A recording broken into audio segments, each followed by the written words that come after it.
People love Tommy Shelby from Peaky Blinders. He's a quiet, introverted character and at the same time extremely charismatic. While you don't want to be like Tommy in every way, there are 8 habits you can learn from him to instantly command more respect from the people around you. And even though Peaky Blinders is a scripted TV show, all the psychology covered in today's video will apply to your actual life. Also, this video has a few scenes from season 6, but no spoilers. The first thing that you see from Tommy is that he has slow, relaxed movements. When he isn't physically fighting, he's almost never in a rush. For example, notice how slowly Tommy moves in this next clip and how it instantly gives you the sense that he's above feeling intimidated. Sit. Talking to you, Mr. Shelby.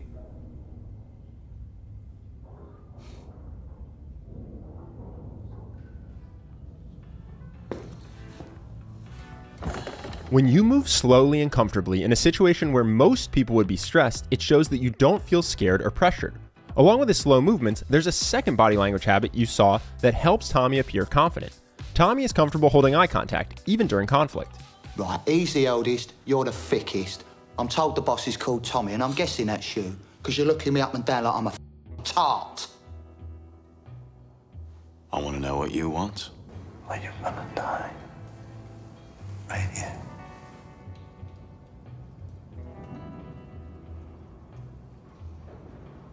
We talked about this briefly in the Alfie video. The one mistake you could make after watching scenes like this is trying to hold eye contact all the time.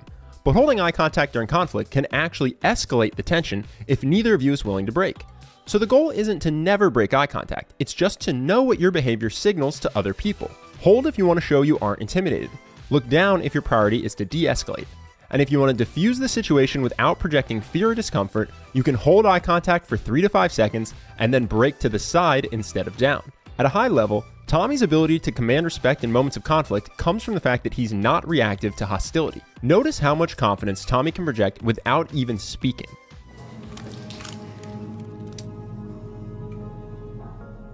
Being non-reactive shows you feel confident in your ability to handle whatever is happening. It's hard not to respect someone who keeps their cool in situations where most people would lose it. Here's another funny example of just how non-reactive Tommy can be.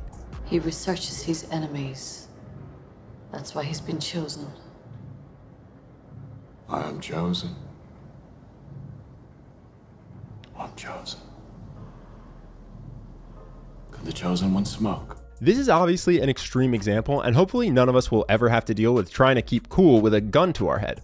But it's a good example of how Tommy's non-reactivity projects confidence under pressure. Of course, the goal here isn't to fake that you're okay while freaking out on the inside. It's to cultivate a genuine, deep internal confidence. We'll talk more about how to do that at the end of this video. There is one more quick body language habit you should steal from Tommy if you want to command attention specifically in large groups.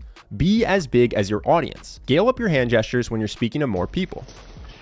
But the main thing is, you bunch of despite the provocation from the cavalry, no fighting. But it is you, my friends, who must suffer the cuts in wages, and in welfare, and in dignity. And you must not complain, because that would be unpatriotic. Moving beyond body language, the next way you can command respect is by focusing on how you speak. The first thing you notice about Tommy when he speaks is that his word choice shows conviction. Specifically when he talks about his plans for the future, he doesn't say, I hope to, or I want to, but I will. Just a few more yards to go.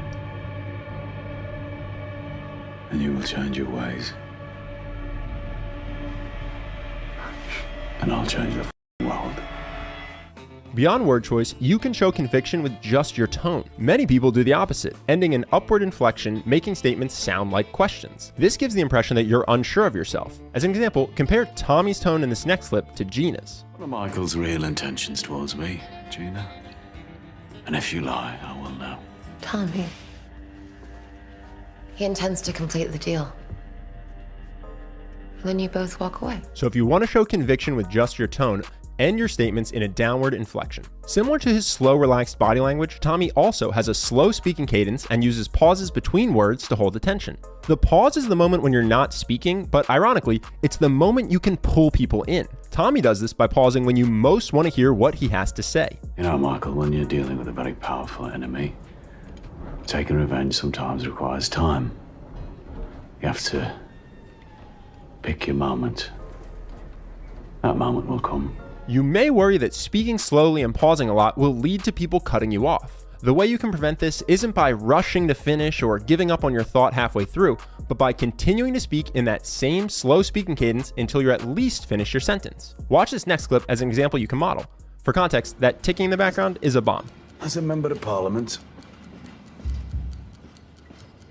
for this constituency, it is my duty to take responsibility for the welfare of my constituents. The clock is still ticking. Consumption of opium is very prejudicial.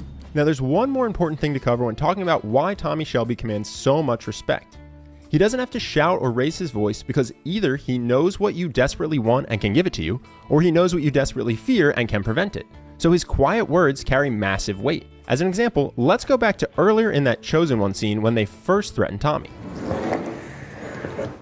You were one decision away from death, Mr. Shelby. So stop smiling. Tommy projects confidence because of everything we've spoken about so far in this video. But why is he able to be so calm and non-reactive under pressure? Because he knows he's not actually in danger. Watch why. Your name is Irene O'Donnell. You have a son at the Cherrywood Road School in Harborne. He has arms on his legs. His name is Sean. He comes last in every race. Poor boy. Poor boy if the race was important.